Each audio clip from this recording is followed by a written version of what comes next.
en sus manos desde ese momento, 10 de las tribus de Israel iba a reinar sobre el pueblo de Dios. Y con todo lo que acontecía y con todo y que Salomón intentaba contra su vida, huyó a Egipto. En ese momento todavía estaba virgen aquel hombre, de manera que no había tenido contacto con la idolatría. Pero cuando supo que Salomón había muerto, regresó, y Roboam, aquel hijo de Salomón, estaba en el trono, y todo lo que cuenta la historia. Pero lo interesante de todo esto, lo difícil de todo esto, es cómo aquel hombre se despojó de aquella bendición que el Señor le había concedido, y por un problema quizá religioso o por un problema político, él tomó una decisión gravísima, que tardó 200 años de idolatría en Israel, porque él pensó que si haciendo los becerros de oro,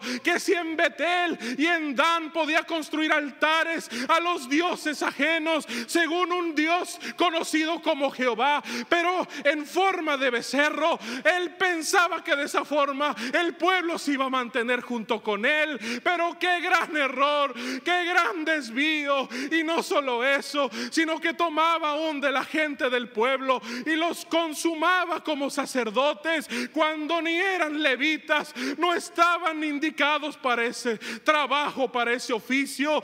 Qué error más grande cometió Jeroboam. Y por eso la historia bíblica, cada vez que nombra su nombre, cada vez que lo menciona, dice Jeroboam, aquel que hizo pecar a Israel.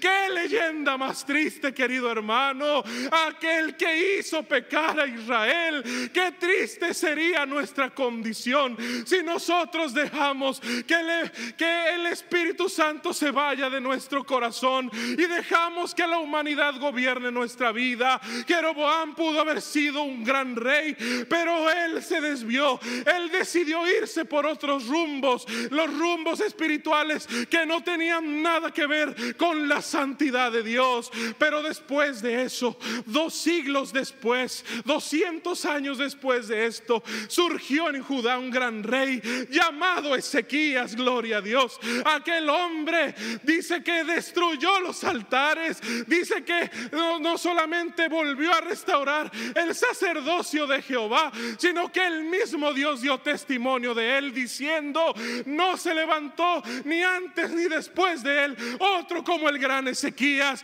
Bendito sea el nombre del Señor, porque a pesar de que estaba tentado en su carne, él estuvo a punto de morir, pero él volteó su rostro hacia la pared después de que el profeta Isaías se había ido de con él, y le pidió misericordia al Señor, y le fue concedido 15 años más de vida.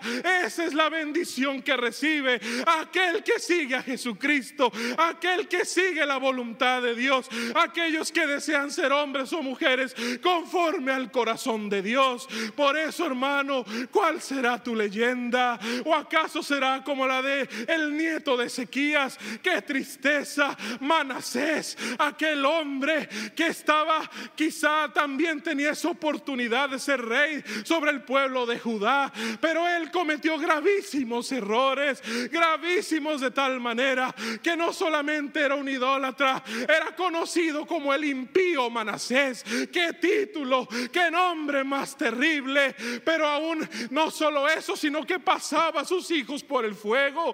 ¡Qué hombre más despiadado! ¡Qué hombre lleno de maldad! Pero ¿cuál fue la victoria del Espíritu sobre la carne? Que cuando él estuvo puesto en un suplicio fuerte, cuando el Señor lo tocó y lo puso en una prueba en su cuerpo, en su vida, se humilló delante de Jehová, se humilló y se postró y clamó al Altísimo, y fue restaurado. Y su vida, no solo su cuerpo fue restaurado, sino que su vida espiritual fue restaurada. Y así, no como Salomón, que empezó bien y quizá terminó mal en su vida, pero este hombre quizá en un inicio terrible y espantoso, pero al final una vida llena de la prosperidad del Espíritu de Dios. Por eso, hermano, ¿cuál será tu leyenda? ¿Será como la del hombre aquel que comenzó la carrera, que siguió caminando y que al final decayó en su fe? ¿O será como aquel que no conocía, pero fue poco a poco abrazando la fe de Jesucristo y se llenó de fe y al final terminó como los grandes héroes de la fe? Y podemos recordar hombres de nuestros tiempos y decir: aquel Buenaventura Luis Pino, ¿cuál ha sido su leyenda? Hombre insigne, hombre de fe, que murió aún por el suplicio de la enfermedad en su carne, que se dedicó a la enseñanza en la iglesia, que buscaba diligentemente al Señor, que con doctrina sabia prosperaba al pueblo de Dios. Esa es la leyenda de Buenaventura Luis. ¿Qué decir de Joel Mondeja Rodríguez? Aquel hombre que llegaba y con su sola presencia llenaba de gozo el lugar, cantando himnos y alabanzas. Qué bello era escucharlo expresarse, qué palabras más elocuentes, cómo lo usaba el Espíritu de Dios, un hombre lleno de la virtud del Espíritu de Dios.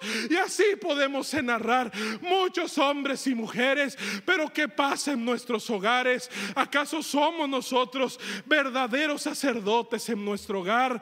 ¿Qué será de nuestros hijos? ¿Estamos enseñándoles como es debido? ¿Les estamos mostrando el camino a la salvación? ¿Qué se dirá de nosotros? ¿Qué dirán nuestros hijos cuando nosotros estemos en la sepultura?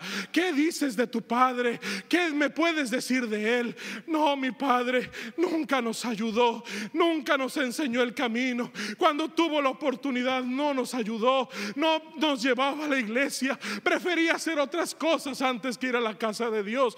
Qué tristeza que al haber muerto nuestros hijos se expresen de esa manera. Pero qué gozo cuando podamos escuchar de los hijos de los mártires decir: mi padre fue un fiel siervo de Jesucristo, mi padre fue un amante padre para nosotros, fue un amante esposo para nuestra madre, fue un cariñoso amigo con todos los que le rodeaban. No le importaba quedarse sin dinero, pero era presto a pagar sus deudas. ¡Qué testimonio! Hombres y mujeres conforme al corazón de Dios, hombres llenos de la voluntad del Señor. ¿Cuál será tu leyenda, amigo mío, hermano mío? Será como aquella mujer que se postró ante el Señor. Había tenido un ungüento carísimo y aún aquel Judas dijo: ¿cómo es posible que se gaste esto derramándolo, pudiéndolo haber vendido y tener dinero para los pobres? Aquel mismo Judas que se decía una y otra vez el que iba a entregar a Jesús, el que iba a entregar al Maestro. Qué leyenda más terrible la de Judas, pero qué bella leyenda la de esta mujer. Cuando se postró de rodillas, ungió su cuerpo, lavaba sus pies con las lágrimas y lo secaba con los cabellos, lo ungía al Señor. Y a pesar de que era amedrentada por las palabras de aquellos discípulos, el Señor dio testimonio de ella y dijo: la verdad es que no solamente será escuchado esto aquí en Israel, sino que en todo lugar donde se ha predicado este evangelio será conocido que esta mujer ha hecho una grande obra para mi vida, porque estaba cerca del suplicio el Señor y lo dijo: Él me ha ungido para mi sepultura. ¿Quién lo iba a ungir en ese momento tan cruento? ¿Quién iba a tener el cuidado de hacerlo? Quizá el tiempo no iba a ser propicio, pero el Señor usó de misericordia con aquella mujer y le utilizó como un instrumento para cerrar y sellar la obra redentora de Jesucristo. ¿Cuál será tu leyenda, mujer? ¿Cuál será tu leyenda, hombre? ¿Cuál será tu leyenda, joven? Un joven que camina con Dios, un joven que hace la voluntad del Señor, un joven que guarda los mandamientos de Dios, o un joven que vive en los vicios, o un joven que vive apartado del hogar, que no obedece a sus padres. No, hermano mío, no, joven de la iglesia, un joven conforme al corazón de Dios, un joven que vive y guarda los mandamientos de Jesús, la fe de Jesucristo. Por eso, hermano mío, tú y yo estamos en la disyuntiva. Todavía nos resta mucho tiempo y solo nuestra